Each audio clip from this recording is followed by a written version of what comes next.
Well, good afternoon. Welcome back to another Saturday Shotgun with ICT. This one probably won't be that long. I'm a little uncomfortable today, but you'll probably hear all kinds of banging about above, but it is what it is. Things can't get done without breaking some eggs, I guess, huh? So, yesterday morning, I told myself all week, don't lift anything, don't do anything, let them do everything. Nope, I had to be helpful, and I helped them throwing my back out. So, I'm in a little bit of discomfort today, so try not to do too many things. Even sitting in one place is painful. Standing is hurting. It's a mess. But anyway,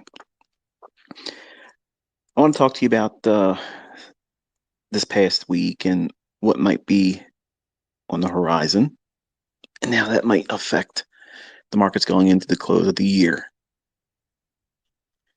So we've seen the dollar index, it's dropped off a lot. And I mentioned, I'm not sure if it was the last Twitter space or the one before.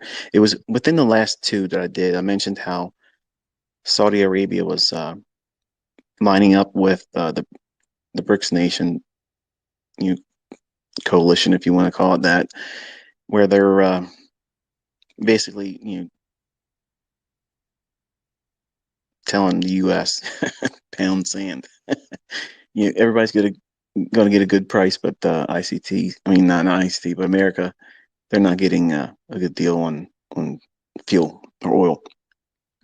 When we don't really need their oil anyway. We have plenty of oil here, and we could tell everyone, see you later, and we can actually go into the export business and do very well as well. But it just goes to show you how corrupt everything is. But because our dollar is a petrodollar, it is backed by nothing. And years ago, our nation went to Saudi Arabia and said, "Hey, look, we're going to protect you." Nobody was threatening them at the time, but we're going to protect you from threats. All you got to do is sell your oil in dollars. So anybody who wants to buy your oil, they must convert it to the U.S. dollar. So when we were taking off the gold standard, our currency was worthless. Like it was literally nothing. And then now it was backed by the oil market through Saudi Arabia. A lot of people don't realize that or understand that, but now we are in a position where the perfect storm is brewing.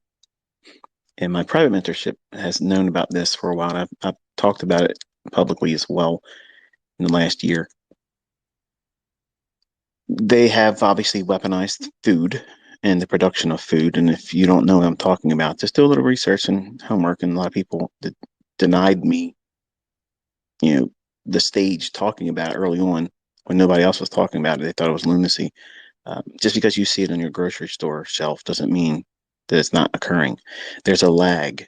Okay, everything you buy in the store, canned goods, vegetables, and things like that, that was last year's crop, and the production for all of 2023, that's going to be significantly less.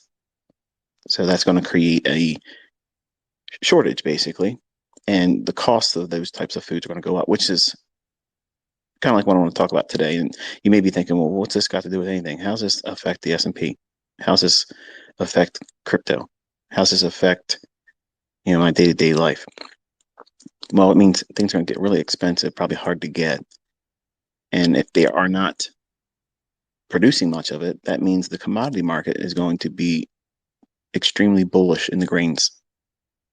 Corn, soybean, wheat, those types of commodities. We'll probably see historical rallies in 2023 because of engineered famine. The folks that were in my private group, were fearful. They missed it. I said, this is not it. That the initial run up, that was just based on this year. The dollar has rallied, and commodity mega trade type scenarios, for commodities to go up vertically, like in the 70s in the grain markets and stuff like that. Go back and look at old historical moves, and you'll see that it had really amazing run ups.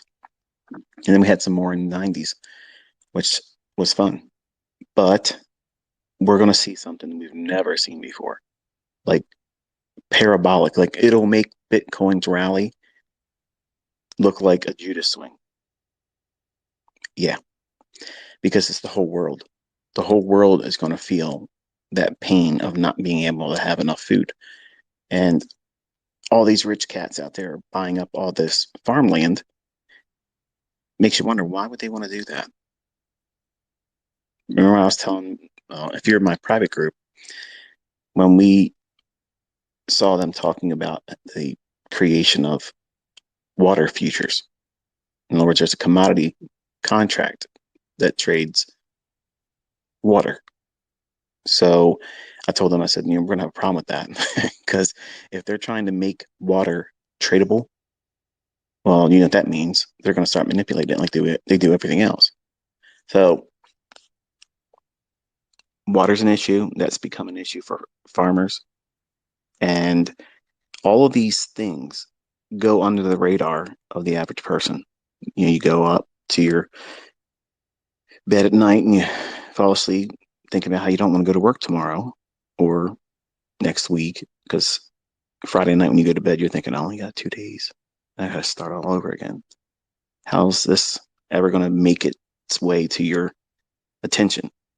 It won't, because the news isn't going to tell you prepare for that kind of stuff. So as a trader, as a speculator, some of the sharpest people in the world are commodity traders. The folks that are long-term horizon type individuals where they see like crop reports. And I'm not claiming I understand all that because I don't. But I see all these little things that are coming together perfectly.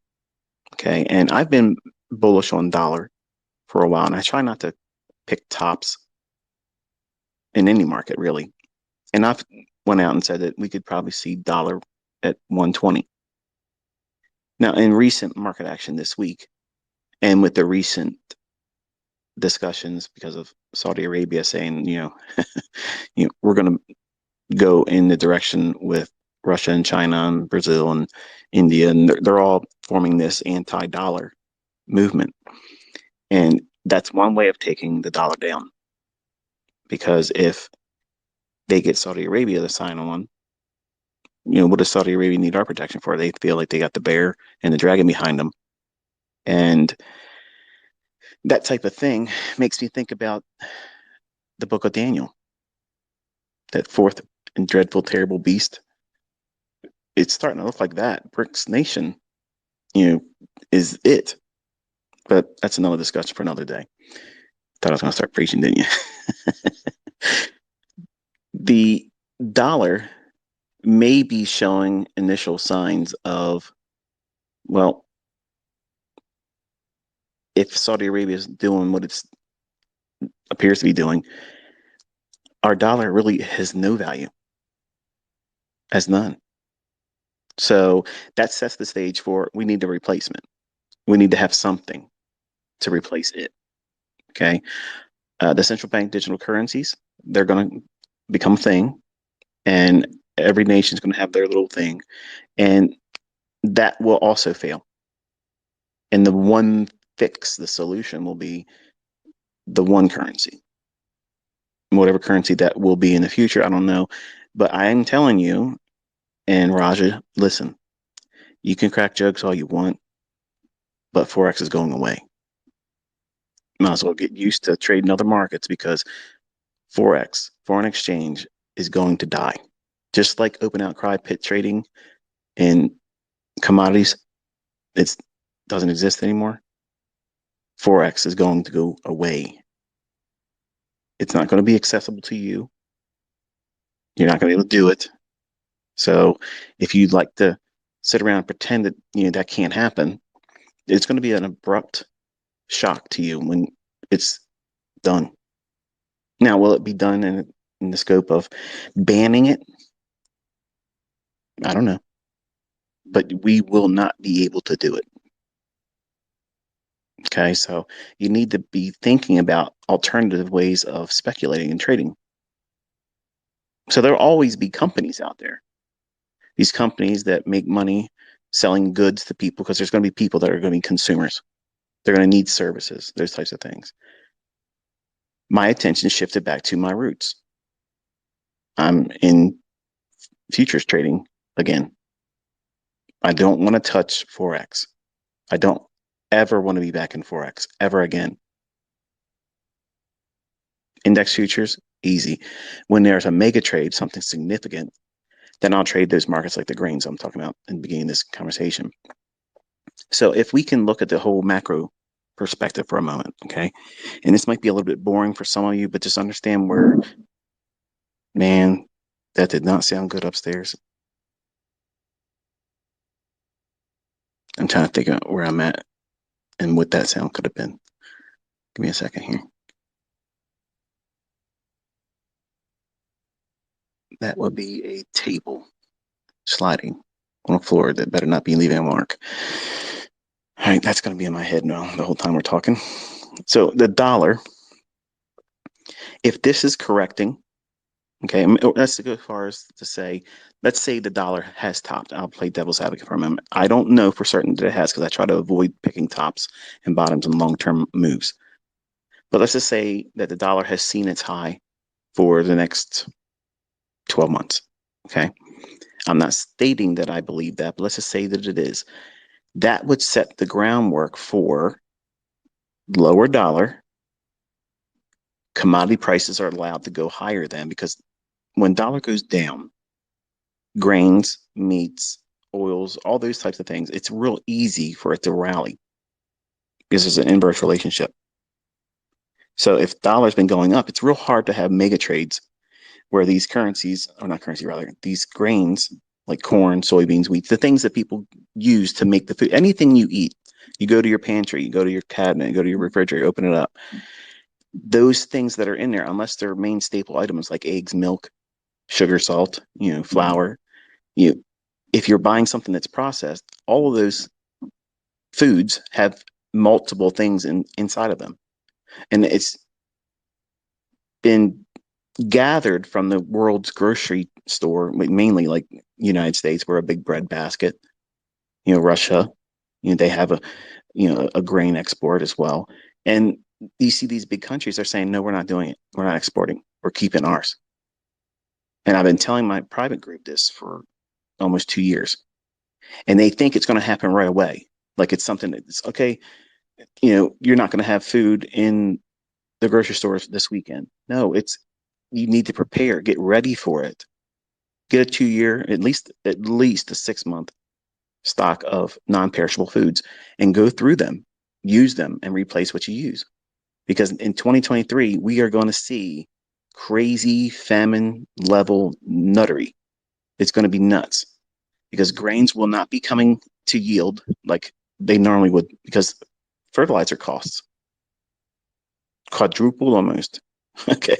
If you tell a farmer you can't use this much water now, and this is how much fertilizer costs, and now you got too much carbon, so you can't plant that much. You see where all this is going? This is the next big thing. So you're all waiting for crypto to come back alive. That's dying. Okay. Forex is dying. Food. Food. That's going to be the market that people will absolutely be buying up because you need it. You don't need a crypto. You don't need a Forex. You don't need it. You don't need it. But everybody needs to eat. Everybody has to feed themselves or their young ones. Now, what are you willing to do to keep from starving? Now, contrast that with what you're willing to do if you miss a crypto trade or a Forex trade. It's annoying.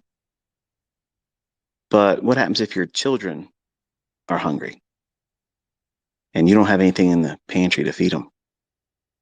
You're going to start thinking about things that you necessarily wouldn't be thinking about right now and what you do want to do. And I'm going to be honest with you. I'm a God-fearing man, but I know I would be doing things that would probably be very unsavory to make sure my family eats.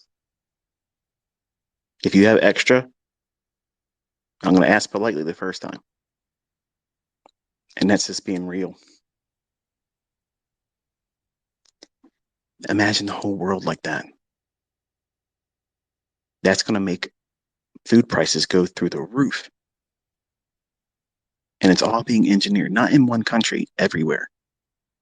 So we're seeing that potential turning of the tide where dollar has been rallying aggressively, really, really hard, aggressive. Why? It's been flexing on all the other currencies. But Saudi Arabia is that little cornerstone I've mentioned. Watch that one. I told my students, keep your eye on the Middle East. When the shoe drops, you'll know. And it seems like that formation of the BRICS nation, that whole anti-dollar movement, and their currency is going to be backed by gold. Hello, that's real money. That's not crypto, and that's not dollars. That's real money. That's a real currency. That's a real currency that has a backing of what is considered biblical money, gold. You go into any country, gold's recognized. You start flashing, Confederate dollars, they're like, "What is that? That's monopoly money. Nobody's going to care about that."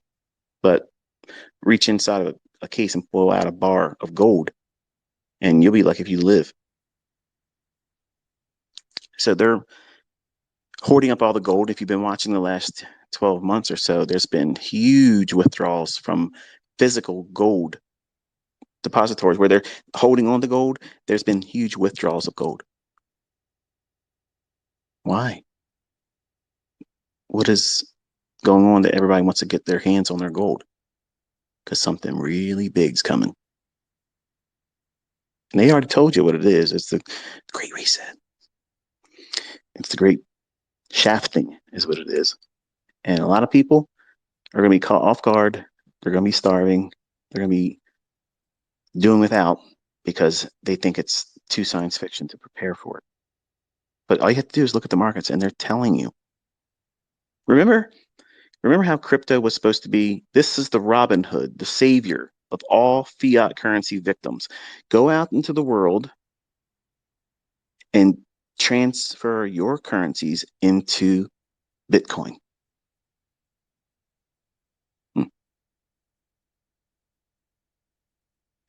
Seems to be there's a lot of celebrities and such, even YouTubers, that got themselves tangled up in a web of supporting these ideas and these schemes and scams and frauds, and now people are left without their money.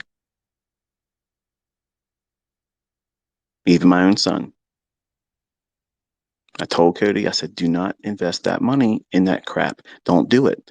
Oh, Dad, you don't know. You're so old and fuddy-duddy.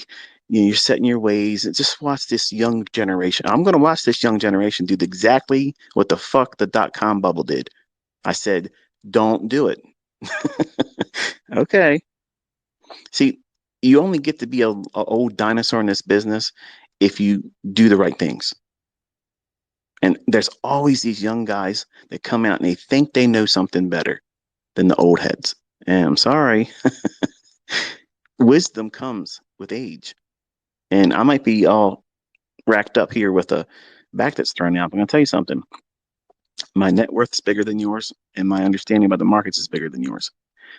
If I'm telling you this stuff, I'm helping you.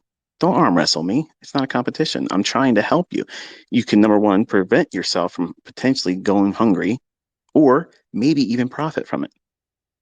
How? Well, if the dollar is, in fact, topped out, and I'm not saying that specifically here, I'm looking for further evidence of that because it's about this time where it should be doing it anyway, because that sets up the moves that go into next year for grains. So I'm looking at the correlation between lower prices on dollar, and if everybody around the world saying we're not going to be able to produce as much wheat, corn, soybeans, oats, rice. And if you don't have rice in your house, bags of it, you should start getting it. because it's probably going to be 10 times more expensive next year. Oh, I don't eat rice. You'll eat rice if you're hungry. You can do a lot of things with rice. But all those grains, if everything is what all these signs and indications are pointing to, less water being allowed to be used by farmers, they can't get as much fertilizer because it's too expensive. And their countries are saying, you can't produce this much because of the carbon footprint. You have too much nitrogen. Come on, man. Like, all you have to do is take a step back and look at it. Do you not see that that's being engineered? It's in your face right now. And I'm talking to the three guys that were in my private group that literally cussed me out in the email. I'm pissed off at you because you didn't listen to me. And now it's obvious. It's in your face. And when we get into 2023, if you didn't listen, you're going to so regret it. You can't make money if you're starving. You're not going to think clearly. And it's easy right now to go to the grocery store. Oh, it's there. ICT's full of shit. You have a 3-day stock. That's what you have at your grocery store. If shit breaks out, say a BOMB falls somewhere in the United States. We don't need to say who it was that did it, but every grocery store out there will empty immediately. Who's going to come and fill it back up? Nobody. You got what you got. Good luck.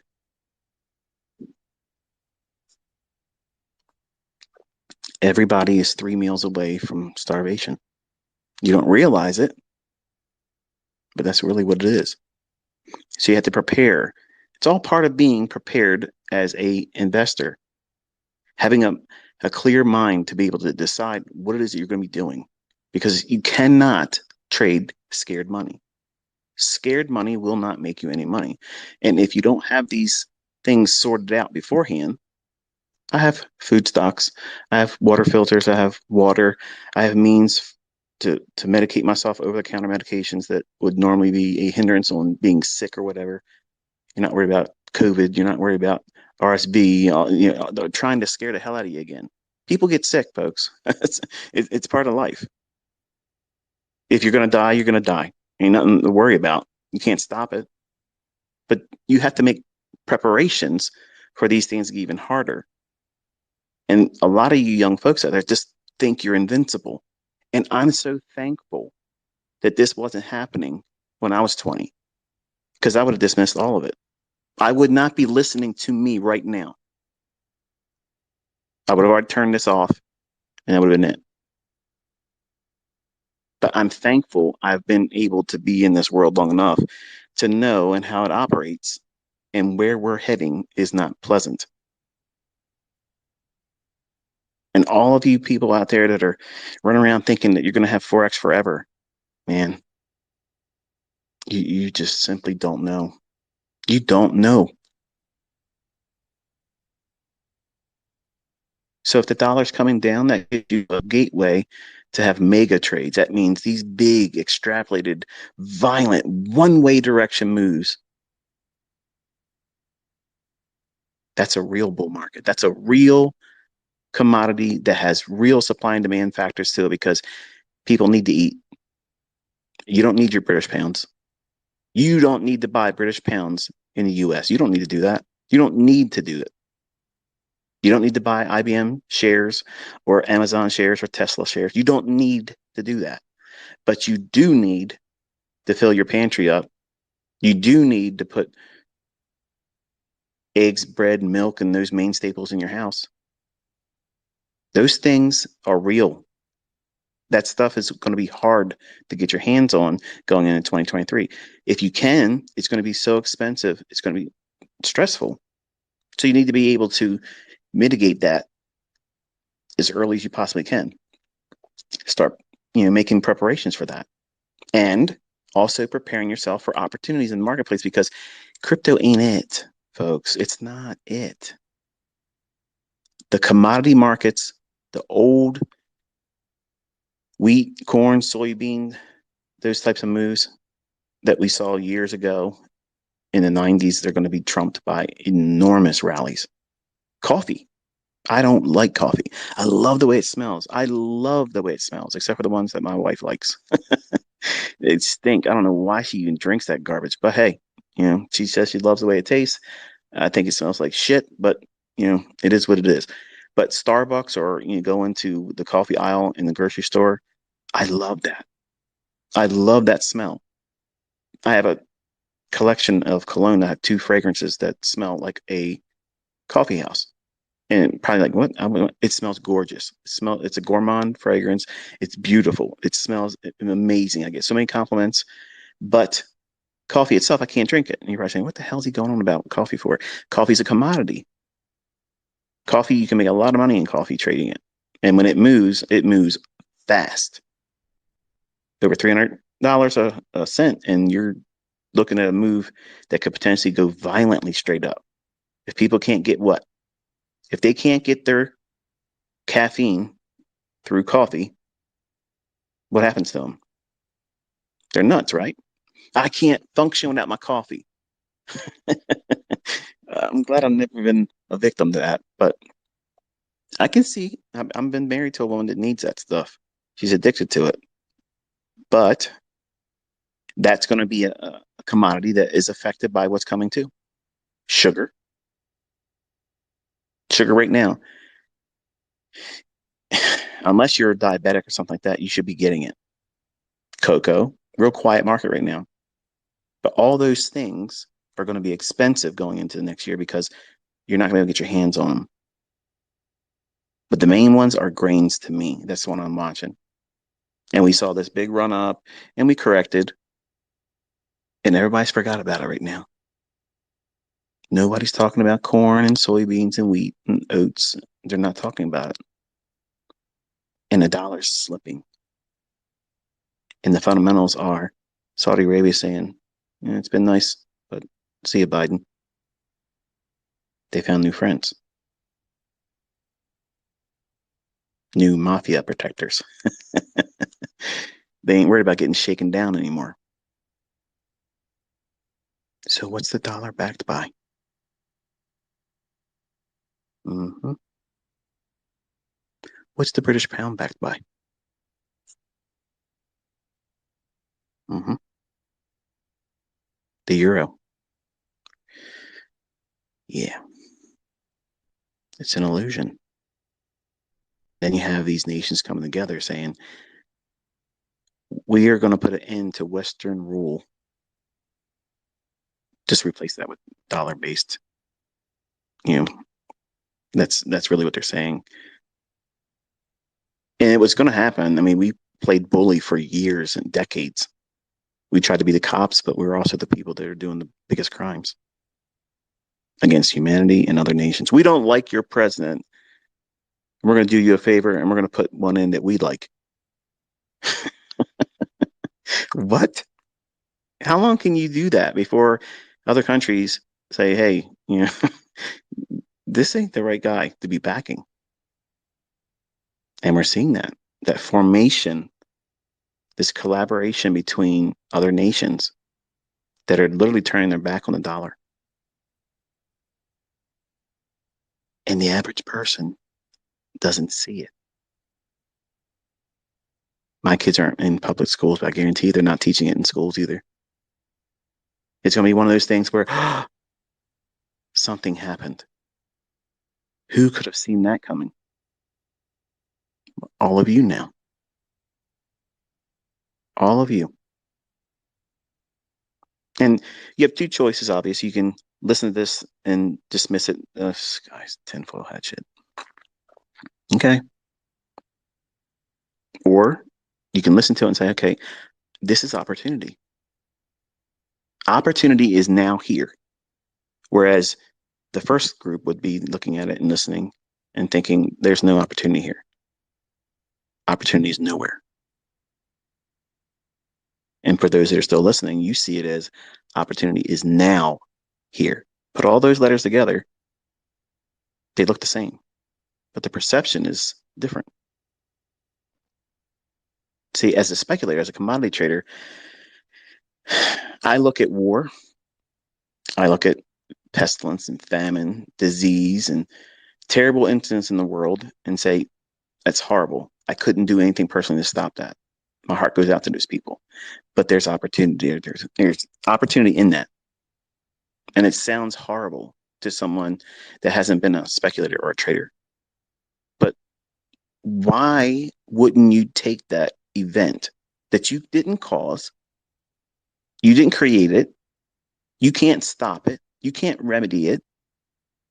Is it a moral dilemma for you to profit off of it? I don't believe it is. Now, I'll leave it for you, the audience members, to wrestle with that. Oh, I couldn't do that. Well, you're doing it every time you take a trade, folks. Because on the other side of that trade, there's someone that's taking the same risk, just viewing it oppositely. Is that a word, oppositely? If it isn't, I just coined it. You're victimizing someone on the other side of your trade. If you're right and you made money, they were a victim of that speculation. So don't preach to me. I'm not going to look at the Twitter yet, but I'm sure somebody like, oh, it's a terrible outlook. It's the reality of it all. When I go in and I put a trade on, I'm hoping the person on the other end of that trade is dead wrong. I'm not lying to you. I'm not trying to sugarcoat it. I want these motherfuckers to be wrong. I want their money. That's why I'm doing this. I'm not trading to be Mr. Rogers friendly. Hey, I'm on this business to go in here and lose to everybody else because I feel like giving my money away. And, what else is there better to do? Let me just go in here and pick losing trades. That way the other guys out there can start making money. That means I'm a good person. Fuck that. I'm in this business to make money. And that's the only reason why you should be here. So you shouldn't be wrestling with any kind of moral dilemma about finding opportunity in terrible events that you didn't cause. Those victims were already victims. Okay. You're not taking anything from them. You're not preventing them from getting aid. You're just looking at the cause and effect, how that's going to be viewed in the marketplace. And that sentiment shift, you're participating in that speculation. And if you're wrestling with that, because I had students come to me, Christian,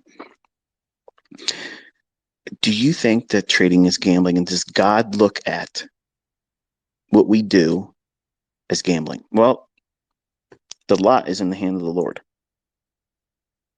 So if you believe that and you ask of him to grace you with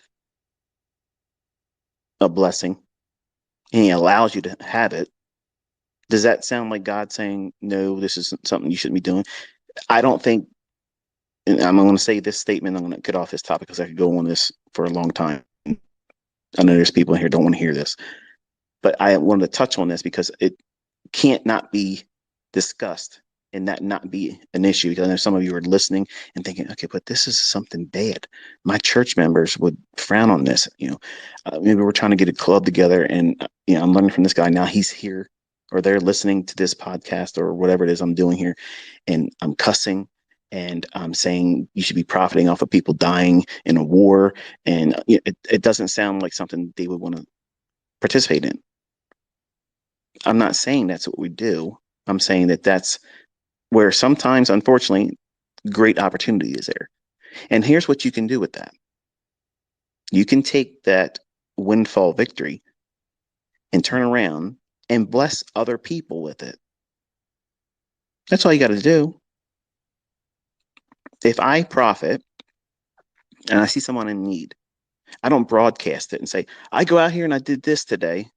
Give me my attaboy publicly. I don't virtue signal for that crap. Okay. I have shared in years gone by that when I'm in a grocery store, I like to pick somebody out that wouldn't necessarily expect it. And I go behind them with my cart. And then I tell the person, go ahead, I got you.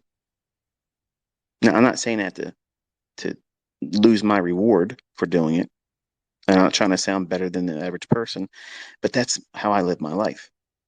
So I don't just go out here and try to make money off of incidents that people were victim of, you know, earthquakes and wars and, terrible things that took place, a currency collapse, something that, to that effect. That's going to cause reverberations in the marketplace. That's opportunity. And if I can profit from that, how I feel good about doing it is I go out and I'll find someone that's in need of something and I'll do something, provide something for them, render a service to them. And that's it. No reward beyond that, just feeling good doing it. That's how I coped with it because early on I had that wrestling match. Am I really doing the right thing? Like, am I doing the right thing? And I look at it this way. There's a parable of the talents. Okay. And the one that was given the opportunity to multiply the talent, he went and buried it. He said, well, look, this guy, he's shrewd. he, if I lose this, he's gonna be really upset with me. So I'm just gonna go bury it. When he comes back, I'll get right back to him. And he was chastised because he did not at least put it in the bank so he can do what? Get interest on it. That's investing, folks. That's speculating. So I don't think that God has an issue with trading or speculating. He has an issue with money changers, clearly, fashioned a whip right out of a rope and drove them out, turned over the tables, released all the doves. So if you're expecting that blue-eyed, loving hippie Jesus to come back, I don't think that's what you're going to be getting. But again, I'm not going to preach. I'm not going to preach. But there's so many things in that book that you could literally draw so many parallels into how you should live your life as a trader. And you don't have to be a Bible thumper. Okay. You don't, I don't go to a church. I don't go to a religious building full of people. And I don't have any issue with people that do that, but I don't do that. I don't participate in organized religion. I'm going to support those churches that act and operate like businesses. I don't think that's the model that was given to us in Acts. So when I talk to you folks, I know sometimes the topics, they don't feel like they're germane to you at the moment, but given enough time, you'll start thinking, he talked about that. And the 20-year-olds that are in my audience, maybe even the early 30-year-olds, you're trying to find some way to connect with what I'm telling you today because it sounds like gloom and doom. Well, if you want to look at it from a perspective of not being prepared, not seeing opportunity in it, not being able to speculate on it, then yeah, I could see how easily that would be very depressing, scary. But I don't fear those things. Okay. I don't worry about those things because if there is a system still in operation, okay, and this is why I always tell everyone the algorithm is not going to stop working. They're going to implement it continuously. The markets themselves will be removed. Then it won't work because there is no market. But as long as there's a market, that's what they're employing, period. So don't worry about that. You have other things to worry about besides whether or not the algorithm is going to get changed or replaced with something else. It's efficient, folks. It's efficient. It's perfect. And when they need it to be something outside of itself, they will manually intervene. There it is. So there's no reason to be worrying about all those things. But in all this mess, this is what is astonishing to me. You see all these folks out there, and I'm not, listen, folks, I'm not trying to stir you up because I know these crypto people are like fanatics. What did you say about my mother? That's what it feels like sometimes. And I'm just giving you my opinion. And my opinion should be welcomed. You don't have to agree with it. But in speculation, there has to be somebody that has the other opinion that's different from yours. And that should be welcomed. I look most of my time in the morning before the markets really present the kill zone times that I'm trading. I'm in forums. I'm on websites. I'm in people's Twitters. I'm in people's YouTube comment sections and trying to feel what the sentiment is. I'm interested in the other opinion. I'm not taking their trades. I'm going to trade against that sentiment. Now, I'm not saying you should fade what I'm saying here today. You're welcome to try that. But just know that if you do that, this could be very, very expensive and a different kind of expense where you may be ill prepared for your household to sustain itself. Nobody, nobody sees how crypto was not the savior in all this pandemic. That was the time for it to shine. And I sat back and waited to be wrong.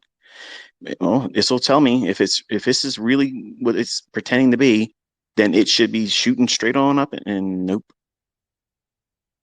XRP future. Yeah. Future zero. All of these things are there to get you thinking outside of the normal money. And it's been effective. But I couldn't trust having my money parked in any of those things right now. Look at how much fraud has been going on. Think about it. My son's got 20,000 plus locked up. He can't do anything with it. He can't pull it out. He can't do nothing with it. That's frustrating for me because he didn't listen. My own flesh and blood, my firstborn, did not listen to me. And it fucking pisses me off. I want to throttle him, but he won't learn. The only thing he'll remember is dad basically blasted me and he didn't care that I went through it. When I do care that he went through it. Every single time I see someone ask me about Bitcoin or I see a Bitcoin thing that's trending or any kind of crypto thing, it boils me up, man. I'm pissed off because he bought into that horse shit. Oh, it's just a new way of doing things. This is the new breed of trading. This is going to be able to smoke everything out there. Wrong. Wrong. That's hype. And when social media, first of all, Bitcoin would have never been able to do what it's done if social media was not even available. It would have never happened. Social media is the instrument that is weaving all of your thoughts and dreams together, and you don't even see it. It's engineering the direction in your life, how you should think about things.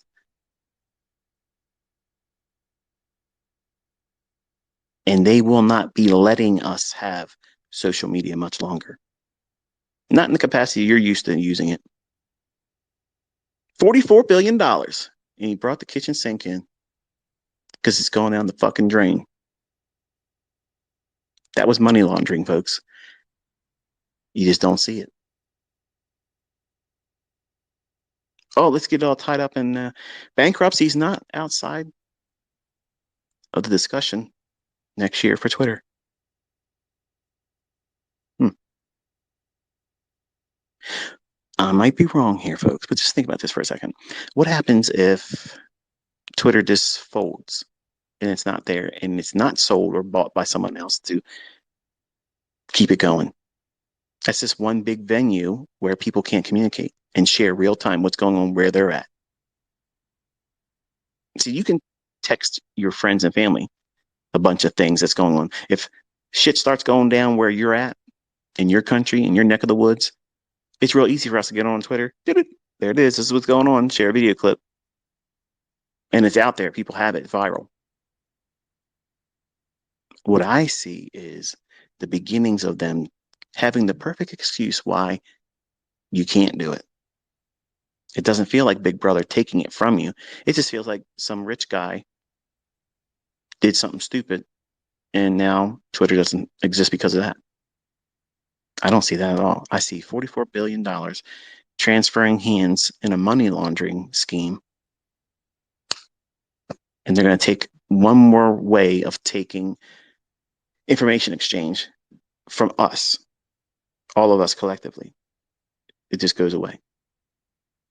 Just like I think PayPal, they think, you know, oh, PayPal is just trying to be this and that. You're going to charge somebody $2,500 and you're going to police whether something they say is truthful or not. I've already closed my PayPal account. I'm done. Gone. When they put that shit right back in there again, that was it. That morning I called. I said, "You're not letting me close the PayPal account. I have no interest in doing business with PayPal anymore. I'm done. Close the account right now." "Are you sure, sir?" Because I said, "I am absolutely sure. Close my fucking account right now." "Okay, it's done." "All right. Piss off." What are they doing? They're removing another opportunity for currency exchange, doing business. Everything is slowly but surely like a noose around everyone's neck. The circle's being tightened smaller and smaller and smaller and smaller, and nobody sees it.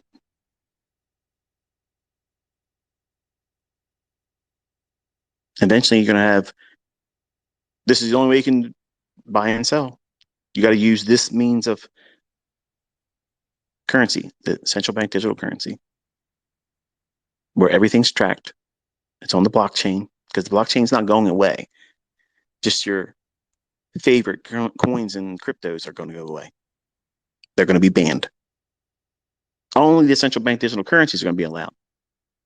I told you if they made a futures contract on Bitcoin, that's the beginning of the end.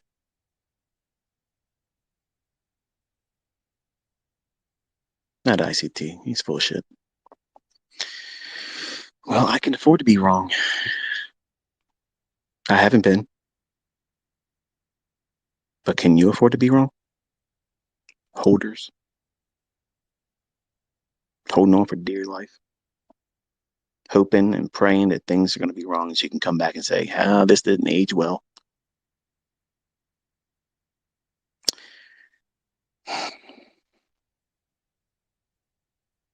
I was preaching to my son. He wouldn't listen. And you all took it personal, like I'm talking to you. And he's in the situation I tried to prevent. And as a dad, as ICT, you know, it feels like failure. I feel like I don't know how else I could have done it, you know? I don't know how else I could have shown him what he was doing was the worst decision he could have done. Like, I don't know. I don't know what, looking back, I could have done anything different to make it even more impactful for him to not do it. He has me in him.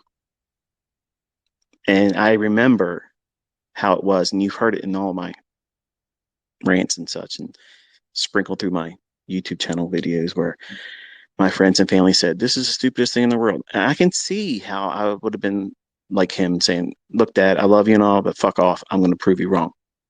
He's got that in me. Oh, he's got me in him in that sense. That DNA that's in me that go fuck yourself. You know, tell me I can't do it. I'm going to find 12 fucking ways where you're wrong and I've done it better than anybody else. That's my outlook on life. Tell me I can't and I'll do it better than anybody else.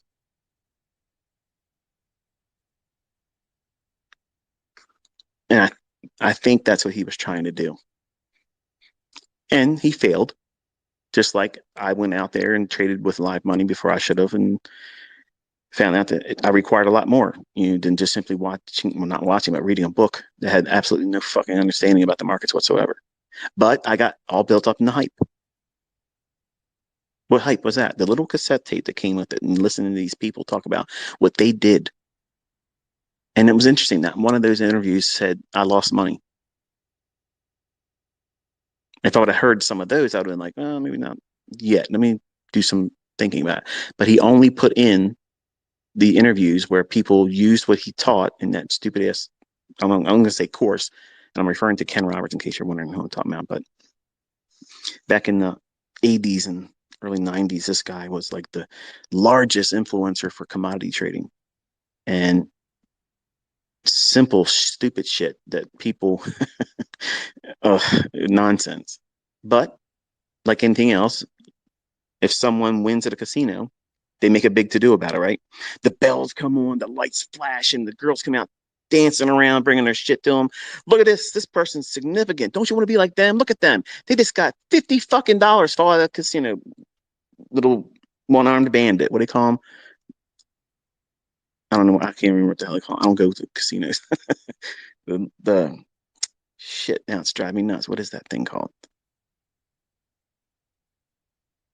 Ugh.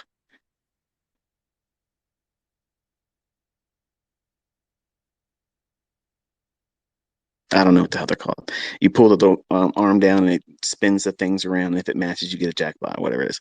I don't know what they're called. But whenever there's a winner, they make a big deal about it because they know,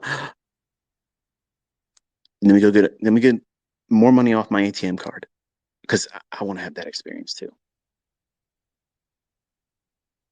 Well, my son got caught up in all that stuff, watching social media on Facebook and people talking about, yeah, I did this with Bitcoin. I did this with Ethereum. I did this with Neocoin, Dogecoin, and all this other horse shit.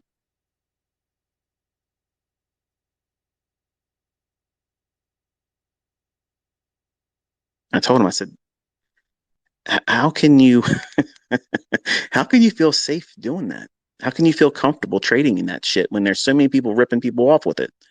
They can't get their money out of the fucking exchange they're with. Exchanges are shutting down, running away. Coins are just, scams.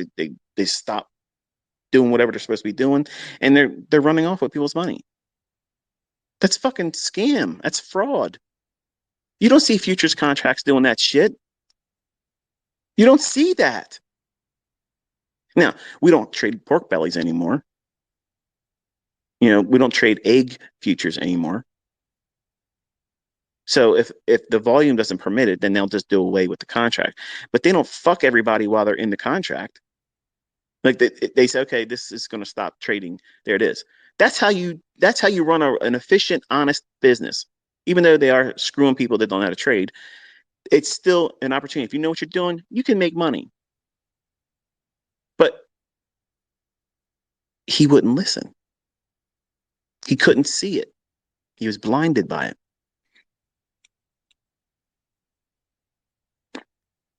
He wanted this stupid fucking Volkswagen. Not a knock against Volkswagen, but I mean, really? That's the car you wanted? Whatever.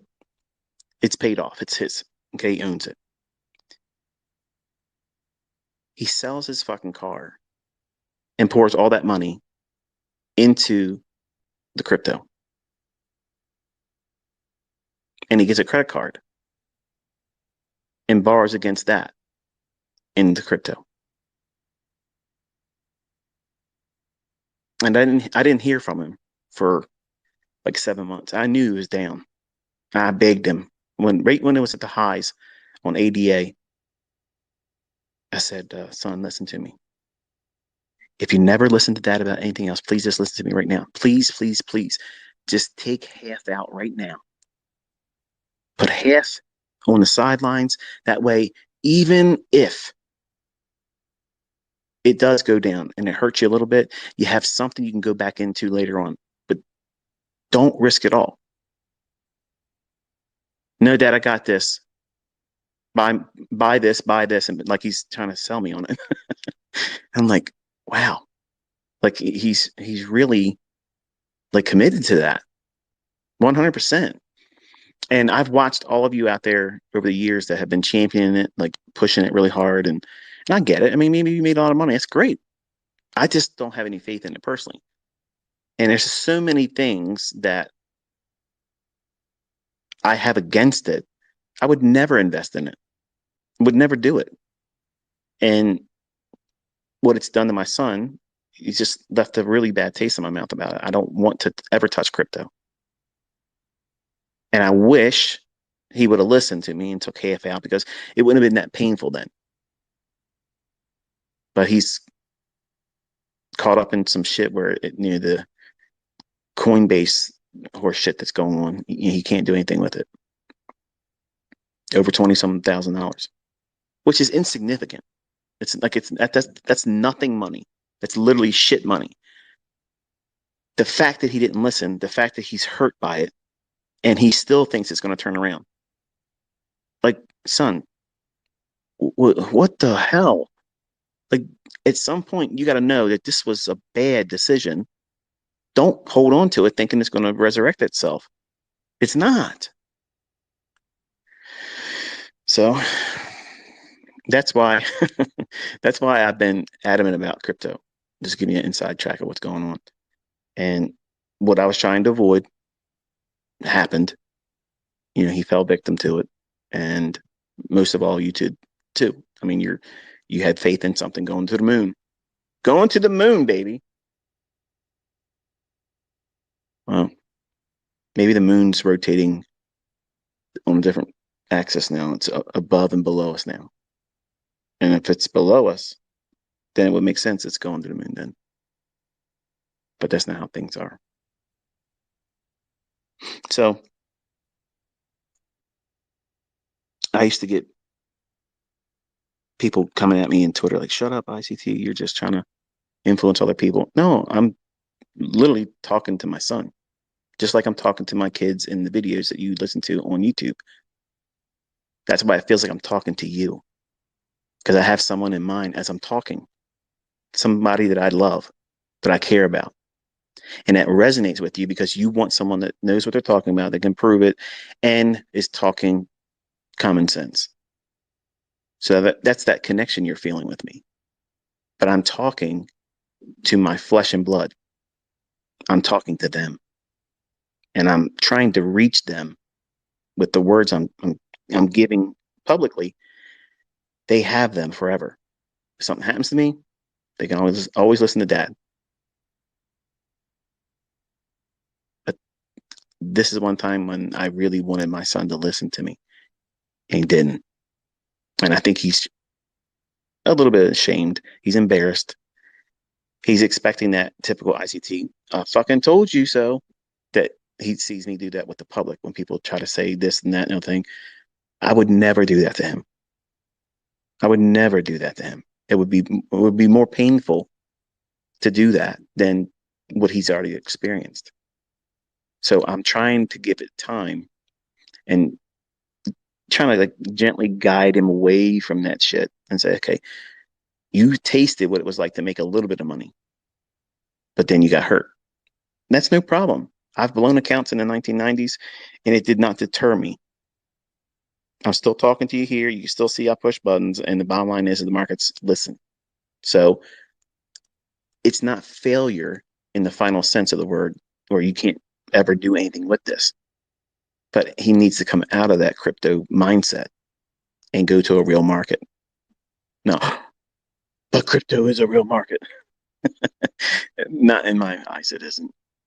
Something that is predictable, that is not going to have the tomfoolery that it has in it.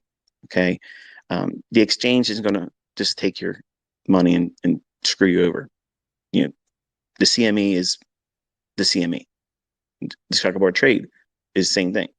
These exchanges aren't going to pull the shenanigans that these crypto shitbags are doing. And, you can take offense to that, whatever, but that's the reality of it all. If you look at all these old guys that's been around for a long time, I've always been interested in their opinion about crypto and such. And the ones that got wrapped up in it, I've seen over time how they were like, I just should have stuck to the things that I knew. Does that sound like someone that made a good decision? No. And I'm not a football fan. Like, I don't really watch football. And I think the guy's name's Tom Brady. I think that's what the guy said. I saw a short on YouTube when I'm going through the stuff and listening to people I like listening to and getting their opinions about shit for sentiment reasons. I'm not following anybody for what they're going to do, but this this fellow I've never seen before, he mentioned that Apparently Tom Brady and his wife separated or divorced or whatever, and he went back to playing football because he lost money in crypto. Now, I don't know if that's true. If it is, give me a heads up or give me a link that shows something about that. Because while I'm not a football fan, I would find it interesting to read up on what it is he did and how he fell victim to it. But there's a lot of celebrities that got themselves in trouble, by repping, these crypto things, and people really got hurt. It, that's that's unfortunate, and that's why I wasn't touching none of that shit. Okay, if if you have to have a celebrity tell you this is something good, Matt Damon, Kim Kardashian, okay, if those people are saying this is what you should do for your financial future, it's smart. It's investing in your future. These people are not going to do that for free. Okay, they're being paid to do that, to say those words, because they're being paid to influence you. I don't give a flying fuck what Matt Damon says about anything. I ain't buying nothing that man would ever say and anybody else. Okay.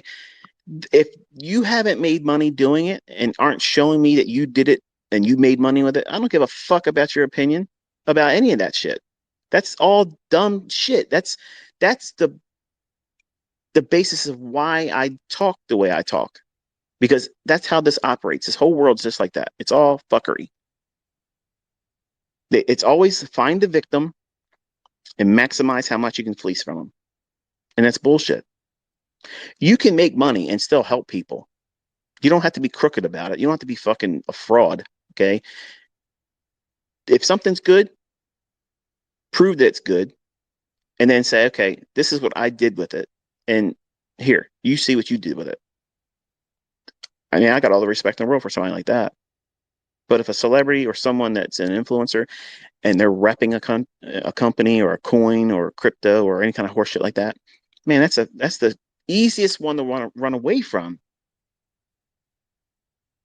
What was that one? Like I said, I'm not a crypto person, but I remember there was an infomercial that was coming up on YouTube all the time, where Matt Damon's walking by and he's looking out like it's like in outer space or some shit like that. Like, what the hell? Like that right there, that screams failure. Like that right there is going to fail. And if I'm not mistaken, I think that's one that just recently did fail. I just don't know what the name of it is, but you're going to see a lot of shit like that in 2023. A lot of your cryptocurrency things, they're all going to be shit just completely done away with. And what is that going to do to the public's perception about crypto? Hell no. I'm not touching that stuff. And then what's going to happen? Here's the solution. Here's the solution, because the dollar sucks now because it's not backed by the oil market anymore. Can't go to crypto. So what are you going to do? You can't just go and start using the ruble or yuan. That can't be accepted in America. So the central bank digital currency. Here you go, the savior, and get everybody on the blockchain. And once that's done, it's all going to be unified onto one. There's no way that's where we're going. You just don't see it yet. That's a little ways down the road. But they first got to get you off of cash. And that's going to be easy next year. Real quick, real sudden. You're not stopping it. I can't stop it. I don't even lose sleep over it. I'm not worried about it. But all these things translate into huge opportunities in the commodity markets next year. Because if grains can't be produced at the level they're supposed to be, and they don't meet their yield, how much they're able to harvest, that means there's going to be less food going into the grocery store. That means what? The supply, the real supply, will be small, very, very low. What's that going to do for prices? Hyperinflation through the roof, supply and demand. So if that's happening or likely to happen, Wouldn't it be interesting for you to start studying what those grain markets are doing over the next 6 to 9 months? Because I believe that we're going to see enormous bull markets in the grain markets in 2023. Like straight up, never been seen before type of moves.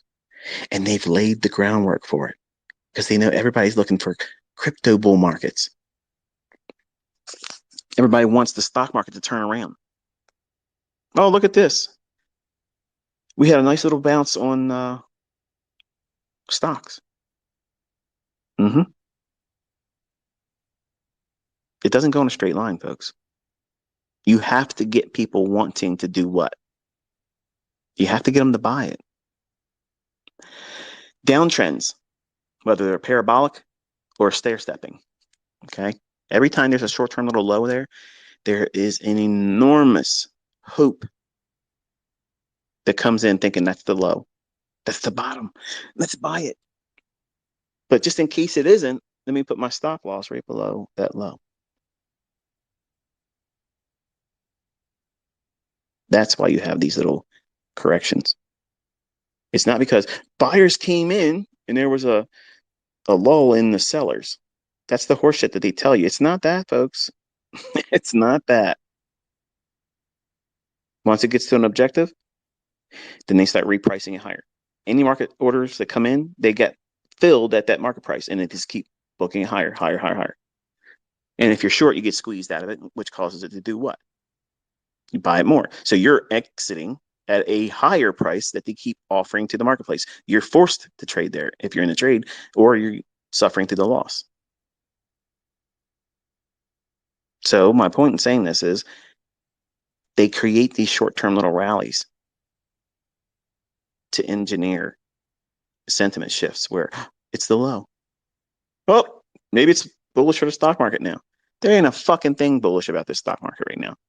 It's absolutely nothing bullish about the stock market. Nothing. There's no optimism that makes any bit of sense. And all you're seeing is reasons for people to do what? Buy into that hope. See, normally we create the low of the year and then starts trading higher right about now. And I'm expecting this one to fail because that's the normal seasonal thing. I teach my students this between as early as September into the half of November. In those weeks, we look for an SMT divergence. Dow Jones goes lower, NASDAQ goes lower, S&P doesn't make that lower low, or one of them. And that's enough to start looking for a run up into February. Real easy move. Real easy thing that repeats most years. This ain't a typical kind of year. Like there's a whole lot of things going on, man. We got war, we got corruption everywhere. And I ain't gonna go to the laundry list of things that I've talked about in the past, but nothing's normal, and normal ain't coming back. And normalcy in markets for sentiment is usually there's a low that's formed in the fall, and you can work with that going into February of the following year. Sometimes, as long as February, but usually through the first half of January. So you have a tradable fall rally.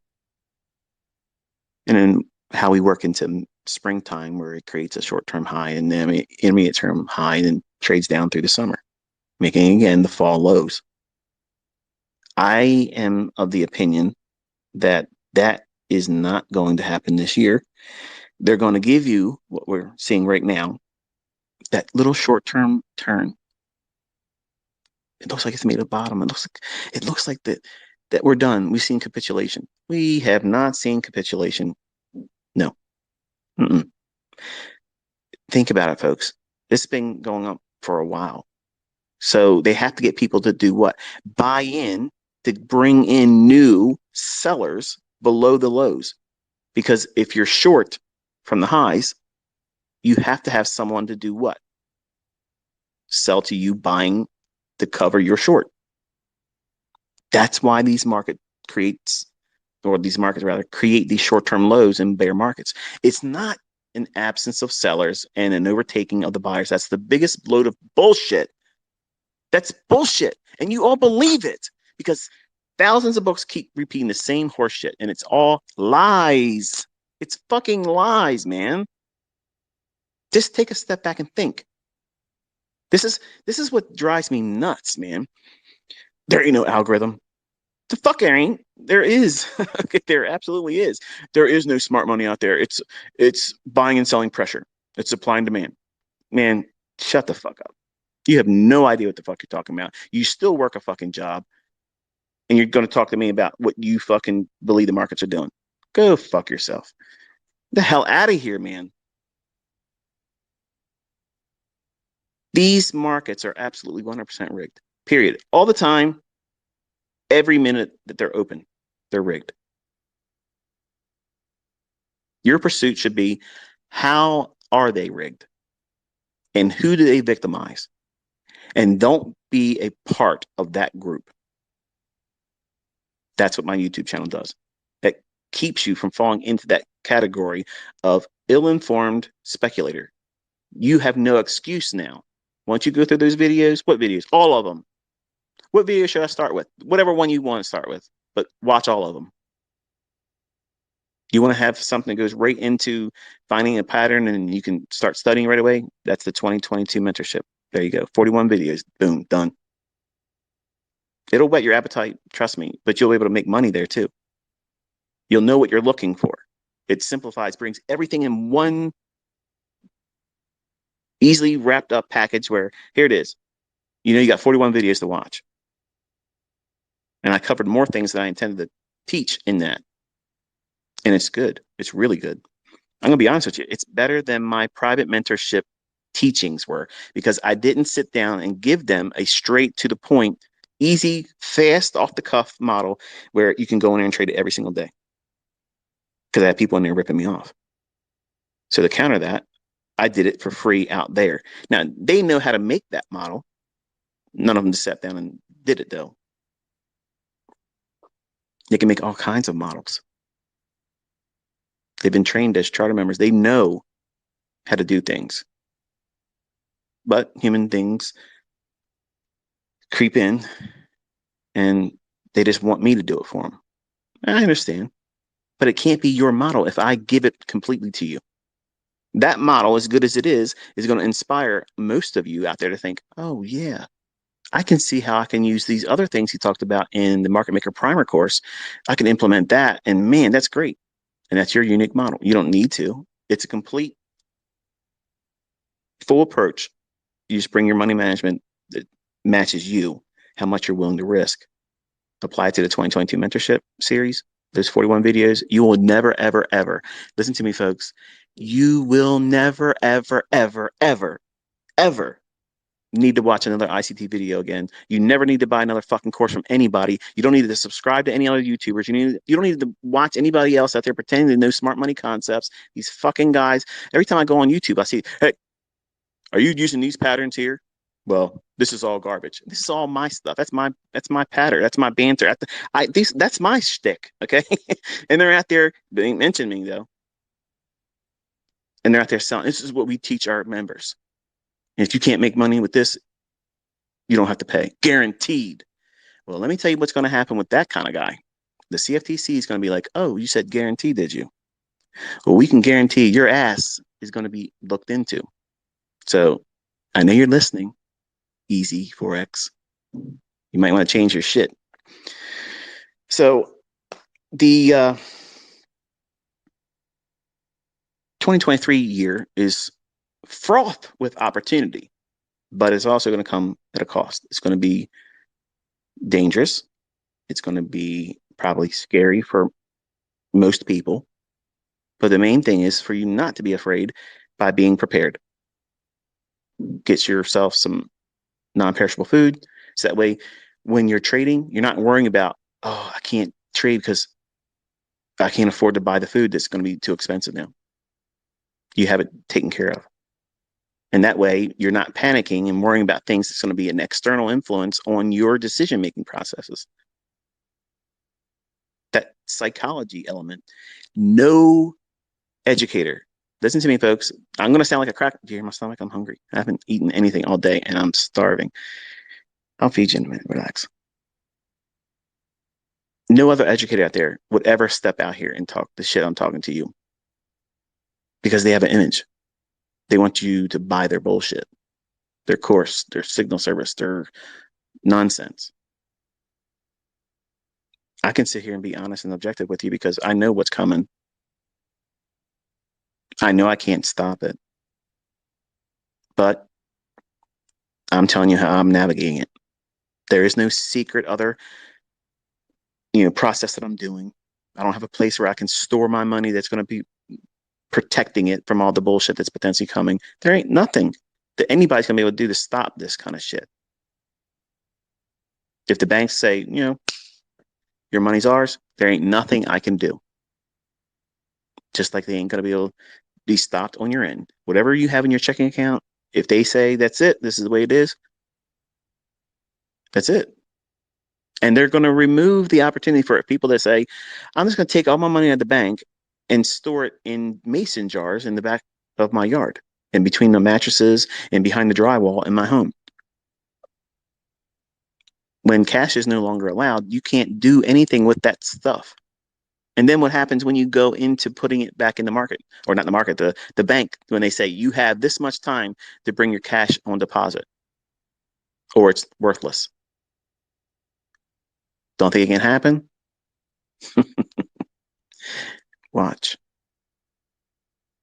Watch. What do you think's going to happen with all the cartels when that shit hits the fan? You're going to see all kinds of wars. People are going to be real pissed off. Like this is a perfect storm. Like there's so many things converging right now, and it's dangerous. It's dangerous. And the last thing you should be worried about is who's the better trader. No, no, no. You better get your house in order because there's all kinds of shit coming for all of us. So, what are you going to do? Don't ask me what I'm doing. I've already told you. What are you going to do? Are you going to pretend like all this is this? Well, I don't buy into any of this bullshit. It was entertaining listening to this crackpot, but I'm going to go to work next week the same way, and I'm going to trade the same way, and next year it's going to be the same thing, and nothing's going to happen. And okay, I want to be wrong. I want to be wrong. I do. I absolutely want all of you to be able to laugh at me and say, man, how's it feel to know that all that precaution that you were putting out there was not needed and none of this happened? I'm glad. I want to be able to say, I'm glad, and it's a good laugh. But I don't think that punchline's coming. I've been 10 years ahead of everything, closer to 11 years. I thought I had a little bit more time when I stepped out on baby pips, but things started ramping up quick. And now it's like, you're going to see it. I mentioned it when we were doing the summer Twitter spaces. I was sitting in a parking lot in the pickup truck and I was talking to you. And I was mentioning how the central bank digital currencies were going to be coming and what that meant for people. And I was trying to get you ready for it. That moment, right after that space, things started getting really aggressive and they sped up everything. And they even announced that they're going to try to speed up things that they had a agenda for 2030. Now they want to do it sooner. And these things are going to speed up more aggressively. And everybody's expecting that red wave to save them in the elections. I told you don't wait for that because that's not going to be there. There you go. See, you're placing your hope and trust in man. Mm-mm. Nope. As nice as you probably think I am, and I'm trying to be very cordial to all of you and help you, push come to shove. If it was a matter of my family eating or you, my family's eating. I'm not going to lie to you. I'm not going to blow smoke up your ass. That's just the reality of it. Okay. I don't give a fuck about my personal image out here in the public. I'm telling you, this is the way it is. And you should be thinking the same way. Whatever you can obtain to make sure your house is ready, you should be doing that. Worst thing in the world for you to do is start going out and telling all your friends and family that's what you're doing because they're going to give you 50 fucking reasons why that's stupid. And either you won't do it or they're going to try to take from you. So you have to make sure you have means of protecting yourself and you know exactly what I'm talking about. Oh, but I don't support that. Well, I don't care what you support personally. I support it. Friends dressed in brass are good friends to have. They run real fast. And when you need them, it's good to have them. If you need them and you don't have them, it ain't fun. And we're going into a world where you're going to wish you have that type of resource. So food has been weaponized. Food and water futures, grains and water futures. I'm watching the water futures contracts. The whole business of water. You see how many bodies of water have been drying up over the last 24 months?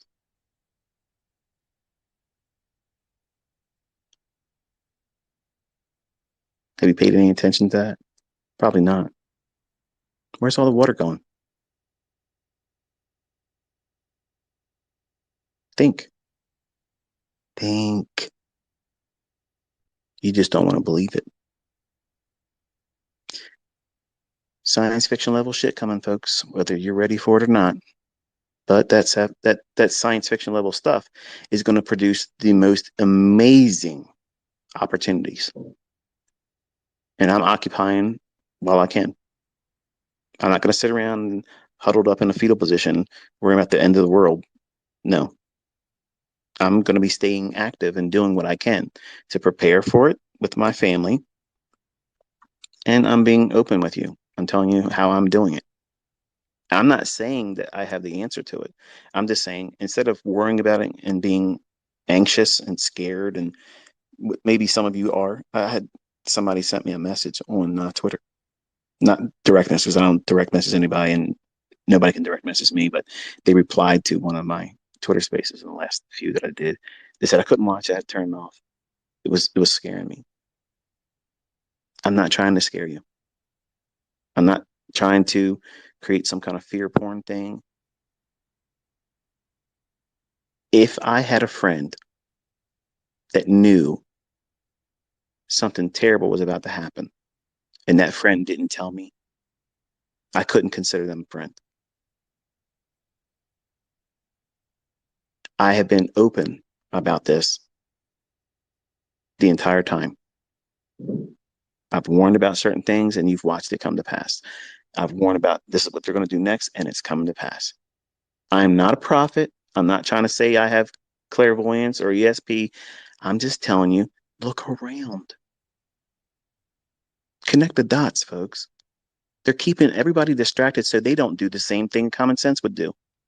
That's all you're going to be required to use here is common sense. They're keeping you distracted with all kinds of dumb shit instead of paying attention to the right things, which is what I'm talking about. Getting your house ready. Universal basic income, that will be a thing. Do you want to be a subscriber to that? I don't. I don't want my family members to have to be on the government tit because you have to do everything they tell you then. You got to have this vaccine or you can't get your monthly benefits. No thanks. No thanks. Yes, I went there. So that was what I had on my mind today. And in closing, I want to talk a little bit about CPI and that event the other day. And that way we can go into next week with the last week of ICT. before he goes into hibernation until February. Does that mean I won't tweet? I'll tweet. I'm not actively trading though. I'm not doing anything in the marketplace, and I'll probably just annoy you with the tweets I'm putting out. They're not going to be educational. Probably there's going to be something, you know, you're not gonna be edified by it. Basically, it's just going to be me entertaining myself. But the past, so I guess the past 5 years, I've not really done what I've done prior to doing mentorship, which would be the week before Thanksgiving week. I'd close all charts and all the time would be focused on my family and the holidays and friends. And I love the ambiance of it. I love the whole.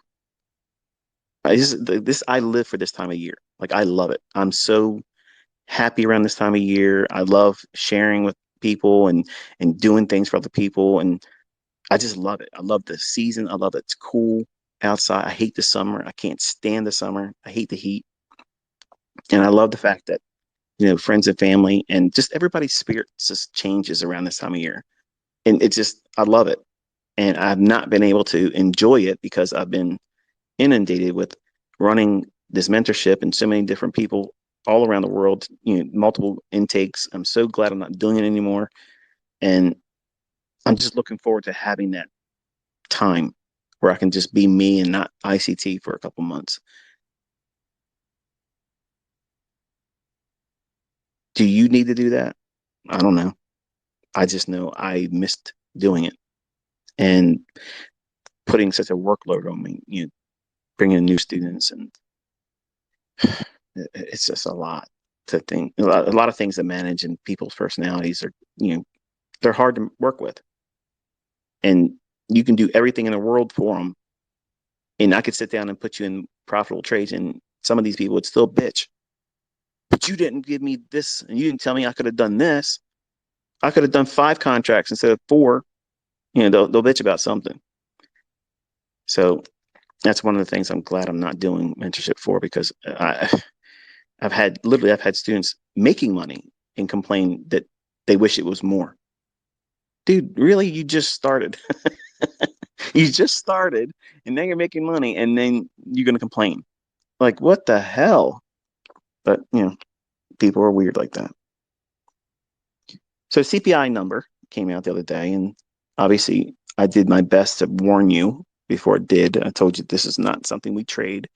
We don't expect to trade. We're not bracketing the market with a buy limit above or a stop above and a sell stop below it and let the market trigger you in, because that's lunacy. That's absolute lunacy. Here, break it off of my ass. Don't use any lube. Hard and deep. Let's go. That's what you're asking for. And that's exactly what people out there that don't know what they're doing are promoting other people to do. That's stupid. That's not smart. Okay. That is dumb. You have to understand there's risk. And that kind of risk with the CPI number, I told you walking into it, I said, listen, this is what I'm going to subscribe to. And this is what I'd like to see. I'm not trading it, but I want to see this unfold. If it does, that's great. It's a great observation. But this CPI number generally is a straight line right from 830 to where it's going. And it doesn't give you a chance. It doesn't give you a chance, folks. So if you're welcoming the opportunity to be slipped on what 20 some handles, 30 some handles in the S&P, who knows what you're getting slipped in other markets? Like, that's nuts. That's Russian roulette. Seriously. Like, with 3 bullets. Come on. Yeah, I'll have impossibility trading for 500, and I'm try to do this every single time. No, no, no, no, no. You can't do that and expect to live long in this industry. You got to have a reason to be doing what you're doing. You have to expect it, see it, and then understand where the risk is. So on the CPI number, I went out and I said, look, this is what I think could happen. I'd like to see this unfold, but it's not tradable, so don't do it. And I'm most likely wrong. It's going to be a straight line right on up, and it won't even respect that fair value gap. So there was no trade mentioned there. I just want to observe with you real time and also really built the case that I wanted you to push a button on your paper trading account. I wanted you to push it so that we can see these people are fake to say that they get in there and they trade it. Okay. The biggest mouth right now, the biggest mouth doesn't have any trade on CPI. So go fuck yourself. So listening to these people, these clowns, okay, telling you to walk into that danger, not respecting it, not even observing the level of damage that you could inflict on yourself. That is the epitome of irresponsibility. So what I teach is let that report or ones like it, like even FOMC, oh, ICT doesn't trade FOMC. I don't trade the FOMC right before it releases. No, I don't. I don't do that. But I can trade it, and my students have seen it after it releases. But you have to wait for that two-stage delivery because FOMC is two stages. It's one manipulation, and then the real move comes like a tidal wave, like a hurricane, actually, where a hurricane out in sea, it draws all the water away from the shore. New people that move down to Florida, because they're trying to run from the Democratic states. I'm hiding in a Democratic state. Okay. I look at it this way. I'm in a neighborhood where uh, we're not going to have crackheads, on a corner of our house or in an area here. Okay. Most Democratic states are poorly ran. And I'm sure you can list Republican states are the same way. But all this stuff's going to fall on every state. And they're going to target Florida and Texas. I'm just going to remind you of all that stuff. So you didn't run anywhere except to where the problems are going to be really directed at. But recently, we just saw a hurricane down in Florida, and the new members of Florida that just moved down there, they were making videos saying, where did all the water go? This is weird. Not realizing that people that have lived down there for a long time know that when there's a hurricane, it draws the water out to it. And then when it comes ashore, it's bringing all that water and more. Well, that's what FOMC is like. You see that initial pull and makes these big movement. That's not the real move. That's not the real move. The real move is when the eye storm comes back in and all that move gets erased and goes the other direction. That's how you trade FOMC. There's your cookie for being this long here. I love doing that, and I love tucking it in where everybody else is going to tap out. Oh, this guy can't listen to this shit. This guy's talking about grocery stores running out of food. I'm trying to make money, man. Yeah, try to make money starving because you won't. But CPI, its characteristic is a straight line. Right from 8:30, boom. I'm sorry. I'm not perfect. I can't do that. I can't trade that and know with absolute assurity that I'm going to be correct. I don't know how they're going to manipulate that because they can go in manually and do something completely unexpected and send the market 100%, well, 180 degrees rather, from where I expected to go. So since I know that's a likelihood, that's why I said you don't trade this. You wait, and this is what we're gonna do. We're gonna look and see. And I was reading the market real time with you. There was no trades in there talked about until we talked about that fair value gap that was at the old high, and we were gonna draw up into that volume imbalance. And then I executed, and you saw it in all the partials. I shared the screenshot, and there it is.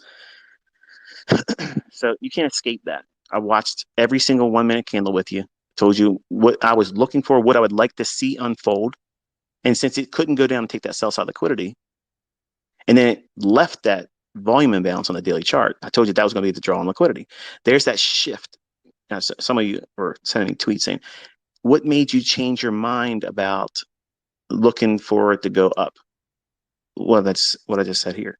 I even talked about the fair value gap, how I see the fair value gap, and you can see it too, but I would not short that because the volume imbalance had not been traded to ahead of the 930 or at 930 in equities opening. If it traded up into that, then it went lower, then I'd feel confident being bearish.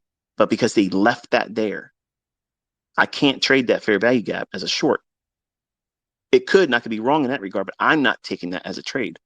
I'm going to look for it to run out the high, and then we'll see if it gives another opportunity. And you can't look at this as buying in a premium, because I saw this also. So basically, what you're saying is you can buy in a premium. What we just watched was the market didn't deliver that volume imbalance. retraded back up to it at 9:30. It left it there and then corrected right from the opening. That's your Judas swing. So if it didn't go where I was wanting to see it go, which was that volume imbalance on the daily chart, that little pink shaded area on the chart I tweeted after CPI, that's going to be the draw on liquidity. If we can't get that sell side liquidity that I mentioned, or the lower fair value gap, it couldn't trade down there. And I said, I want to see it trade down below that. And then if it acts as resistance, I would be comfortable trading that. Listen to everything I said in the CPI. Vinny, taking shit out of context. You want me to be ass poor like you fucking pretend I am. I am absolutely dialed in. Enjoying 2023, motherfucker, because I will smoke your motherfucking candy ass in the Robbins Cup. With one account, you better bring your shit for real, because this is it. You'll never be able to talk about me ever again if you don't do this one. I gave you this whole year. You didn't do shit. You thought I was going to go through this entire fucking space and not bring up your Mickey Mouse ass? Absolutely bring it. Bring it, bitch. I'm so ready. I've been sitting here on Twitter all year long. You're on Twitter, but you ain't talking to me. You created that little handle you did a Twitter space with. You motherfucking coward. Talk to me directly. I'm here. Nobody can block shit. Nobody can block shit. I'm right here, motherfucker. Bring everything. I want all that smoke. It's mine. Give it all to me. Okay? I'm here. I cleared my whole fucking schedule for your clown ass. And you did nothing but make memes and bullshit. Yeah. See how I can change gears? Just like in the marketplace. Different direction. One execution. Winner.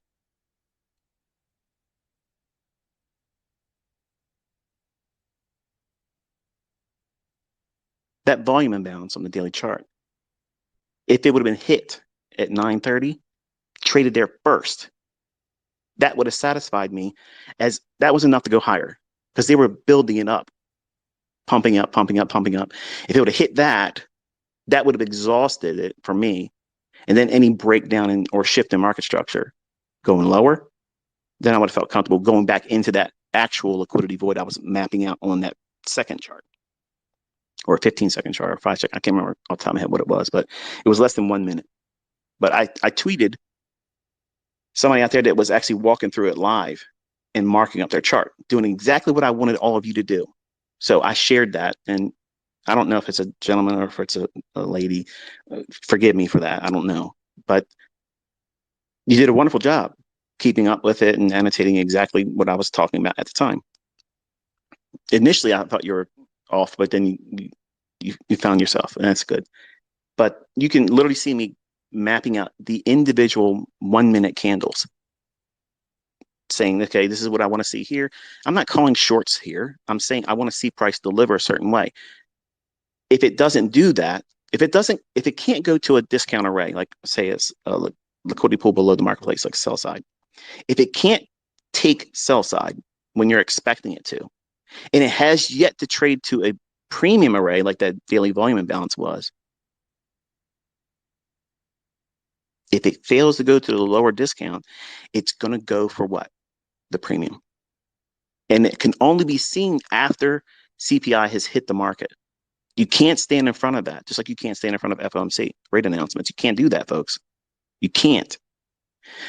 You have no idea what they're going to do. I don't know what they're going to do.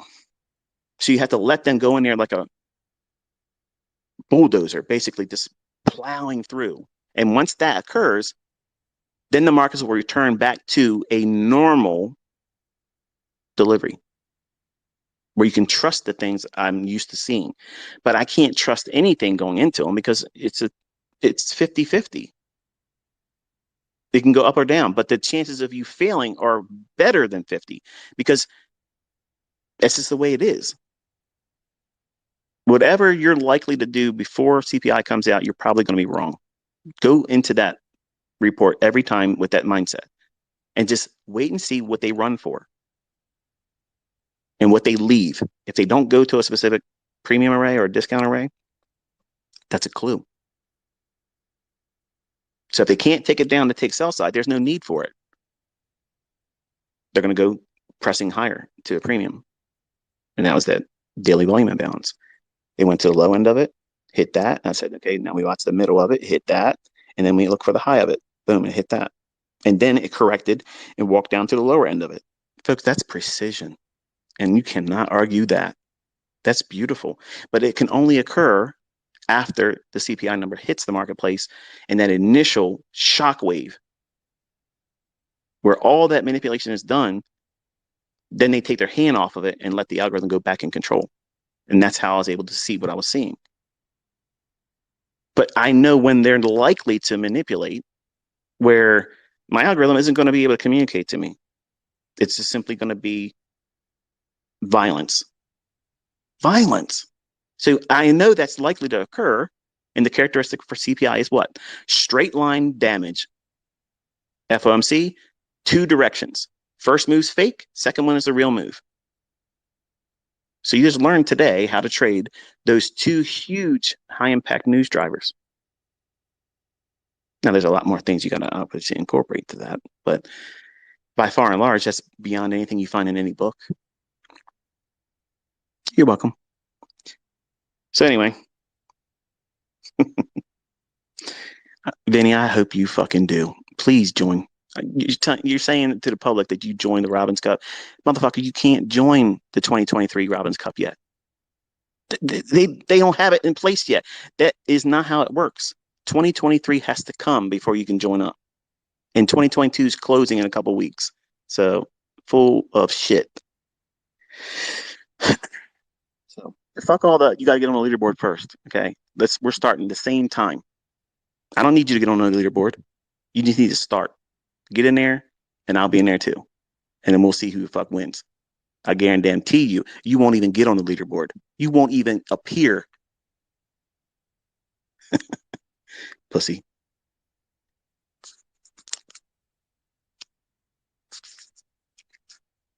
So, I'm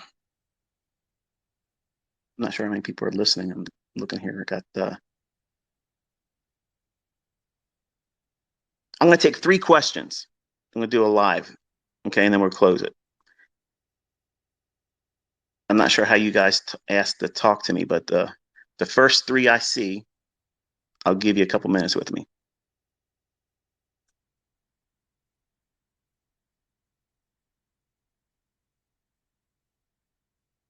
Trying to see how you would, I guess, request to ask me a question or talk to me.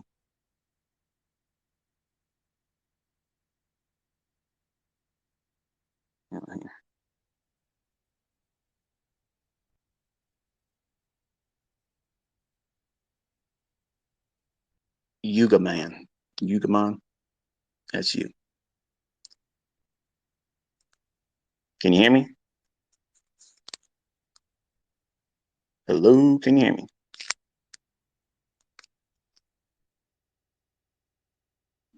Ugman. Oh yes, I'm here. Can you hear me? Yeah, I can hear you.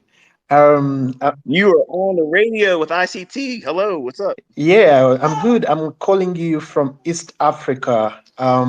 So I just have a question. Sure. What would be your advice when it comes to special? Can you hear me?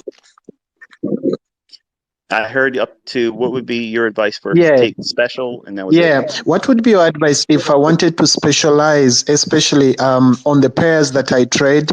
Say, for example, I trade 2 pairs and maybe gold or oil. What would be your advice to avoid, like going through so many pairs? Would that actually help me improve and also be able to learn a lot, especially in the behavior of the market? My opinion, this is the best advice I would give anybody is pick one market. Now you can, if you're trading 2 pairs, you said you mentioned 2 pairs. What pairs do you trade? I trade GBP USD and I also do Euro USD. Okay, so that's right out of the book of ICT. So you can trade one, but use both of them for correlated pair SMT studies. In other words, you're going to look at the relationships between both of them, but you're only going to trade one and avoid who cares what gold's doing, who cares what oil's doing, because they're going to dilute your attention. And all the money you'd ever want to make can be found in one market. Fantastic. Thank you very much. And regards from Uganda. I really, really love what you do. I've been your student on YouTube, and it's been amazing. Awesome. Thank you, brother.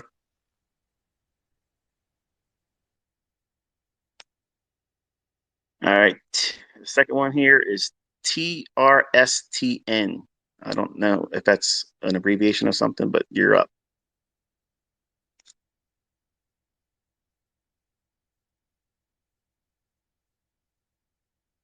Can you hear me? Hello? Hello? Oh, yeah. Awesome. Thank you very much for bringing me up. So, I am actually studying economics in college, and your series, I've probably watched over 300 hours of lots of the things that you've posted, and I'm currently writing a paper, and I have two questions. One of them is, have you found any relationship between market mechanics and Latour's actor network theory, where the market is based among three different factors? There's an actant, there's a network, and then there's a connection. The network could be considered the stock or the ticker. The actant could be considered liquidity in the players, and the connections could be considered cycles. I will say this. That is a very fruitful area to mine. If you're seeing things there, you're on the right track. Would you be interested in reading this paper once I'm finished? You broke up. Say it again. Would you be interested in reading this paper whenever I'm finished to give your thoughts? I would absolutely love to see that. Awesome. Thank you very much. And then I have one more question. You've talked about Enigma. Now, you say that Enigma is not based on any technicals. It's not based on any charting. It is based purely on your concepts. My question is, does it have anything to do with quadrant theory?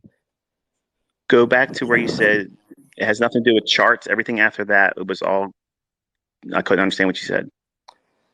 Does Enigma have anything to do with quadrant theory?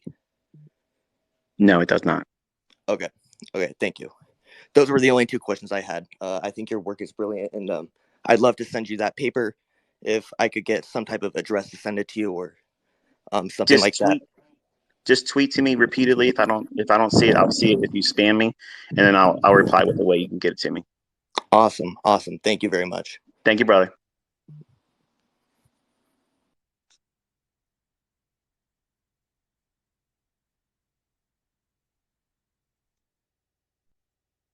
All right, the third and last one is HOV.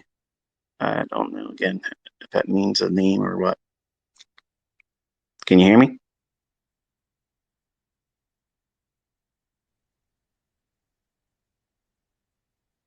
Hello, can you hear me? If yeah, turn your mic on, I think. Okay, can you hear me now? Can you hear me now? I can hear you. Okay, okay. I'm from Nigeria. I watch your YouTube videos a lot. I want to ask a question concerning strategy changing. Does like a strategy change over time? That was like something that always bothered me. Like, for example, if you are trading a strategy for let's say a year, does it change over time? Let's say the next 2 years, like have a reduced win rate or something like that. I'm having a hard time understanding what you're saying, but do me a favor, turn your volume down because I can hear me talking. Okay, okay. Let me go somewhere more quiet. Okay, can you hear me now? Can you hear me clearly? Yeah, I can hear you. Okay, my question was concerning, does the strategy change over time? Like you are trading a strategy for, let's say, for an example, you're trading a strategy for 1 year, and the following year you have a reduced win rate, doesn't mean your strategy changes. Does your strategy change over time? Not not basically your own. Like for example, I have a trading model I trade.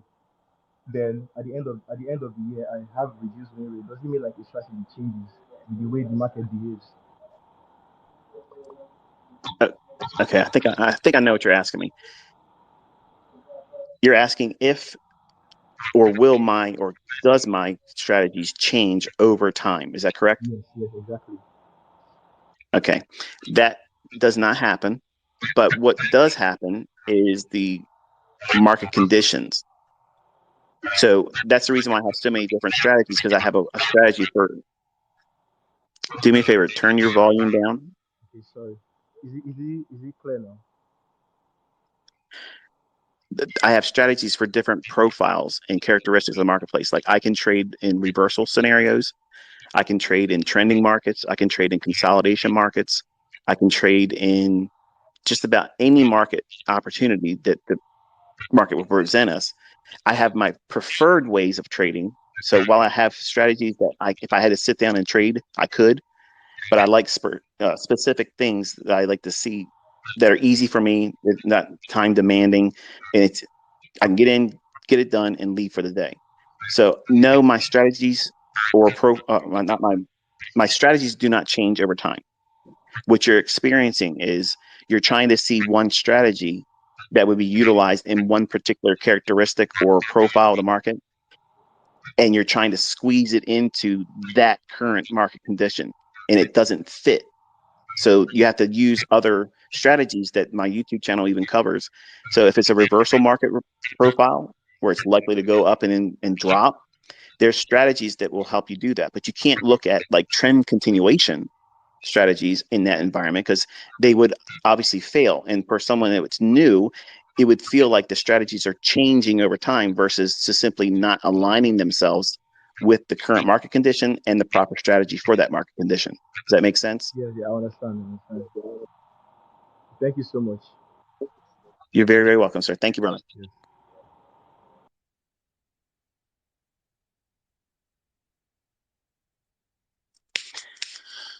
All right. Well, I picked the first three, and please don't be offended if I don't, because I see there's more people asking, but I'll do this each time I do a live stream now. I'll take three people.